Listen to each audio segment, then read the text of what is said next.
Suheldev Bharatiya Samaj party के राष्ट्रीय अध्यक्ष और प्रदेश सरकार के मंत्री ओम प्रकाश राजभर पहुंचे फिरोजाबाद। सुहेलदेव भारतीय समाज पार्टी के सम्मेलन में शिरकत की।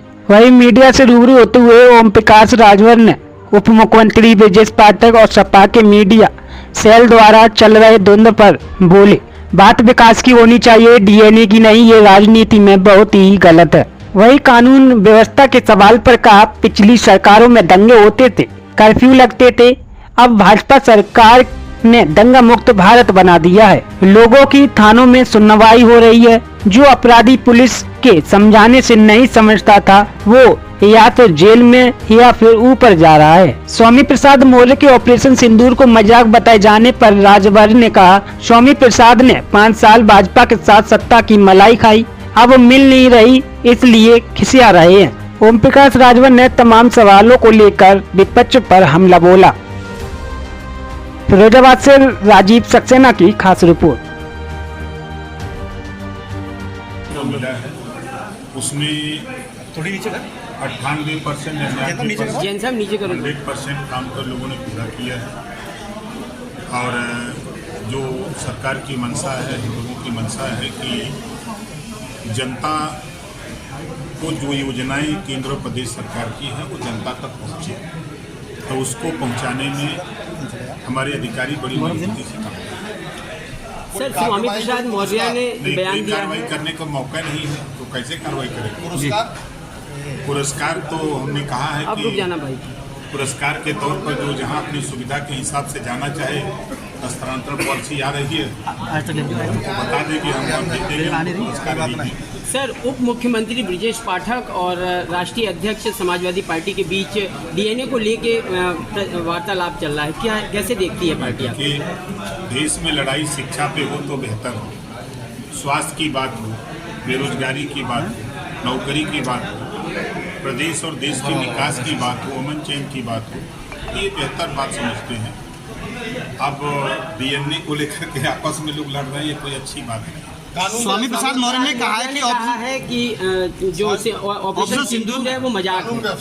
देखिए, कानून व्यवस्था के सवाल पर अगर आप चश्मा बदल के देखेंगे तब स्वामी प्रसाद मौर्य ने कहा है बात तो सुन लो भाई, प्रश्न का उत्तर तो सुन लो यार, बात पूरा रहे। देखिए, पिछली सरकारों में दंगे होते थे, कर्फ्यू होते थे। इधर 8 साल से सरकार यूपी में है और देश में 10 साल के ऊपर हो गए। दंगे और कर्फ्यू पर विराम बड़े पैमाने और थाने पर अगर कोई बात आती है, कोई पीड़ित परिवार जाता है तो उसका FIR होता है। अगर किन्हीं कारणों से उसका नहीं हो रहा है तो हम लोगों तक संज्ञान में बात आ रही है, उसको न्याय दिलाने का काम किया जाता है।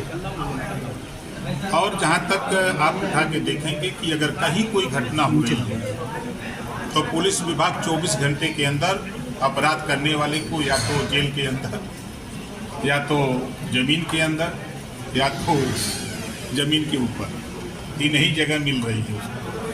सर, स्वामी प्रसाद मौर्य जी का कहना है कि ऑपरेशन सिंदूर एक मजाक है क्योंकि बीजेपी और कांग्रेस का प्रतिनिधिमंडल विदेश जा रहा है।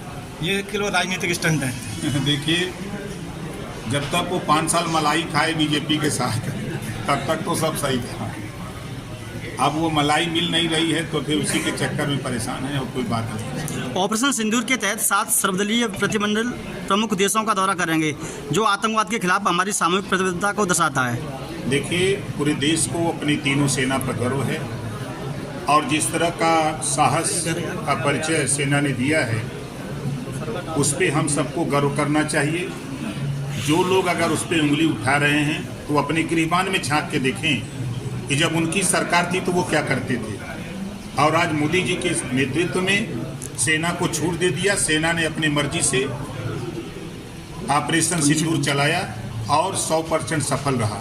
9 आतंकवादी ठिकानों पर हमले हुए, जो खुद पाकिस्तान उसका फोटो भेज रहा था, जो कल तक हमारे विपक्ष के लोग फोटो मांगते थे, आज खुद पाकिस्तान वो फोटो उनको भेज रहा है कि देख लो भैया, फोटो मत मांगना नहीं तो कहीं और न अटैक हो जाए। सेना के अधिकारियों को लेकर नेताओं की बदजुबानी हो रही है, जाति को लेकर और ये उनका बयान है, हम उसकी निंदा करते हैं। ऐसे नेताओं को ऐसा बयान नहीं देना चाहिए। सेना में, वो सेना में भर्ती हुए वो हमारे देश के रक्षक हैं, देश की रक्षा करने के लिए हैं, ना वो किसी जाति धर्म के हैं।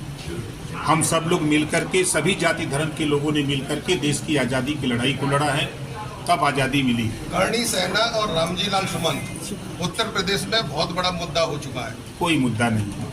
करणी सेना आती है और यहाँ पे उत्पात मचा के चली जाती है। देखिए, क्या कहेंगे? एक चीज आपको बता दें, जिस करनी सेना और रामकिशन को लेकर लड़ाई हो रही है, उसी करनी सेना के बीच में बैठ करके तो साफे पहने जा रहे हैं। बात तो पीडीए की होगी, लेकिन हम पीडीए को नहीं स्वीकार करेंगे। हम वहीं जाएंगे, परशुराम जी का फरसा उठाएंगे और करनी सेना को बुला करके हम पगड़ी बांध करके फिर हम स्वागत करेंगे। यही तो हो रहा है ना। अगर राम जी सुमन की बात हो रही है तो मायावती जी क्या थी? मायावती जी के साथ वो जून की घटना जो गेस्ट हाउस कांड हुआ था, वो घटना नहीं थी। तो ये एक तरफ दिखावे के लिए कुछ, बोलने के लिए कुछ, मुख में राम बगल में छुरी, वो कहानी दिखा रहे हैं लोग, ड्रामा कर रहे हैं नेता लोग।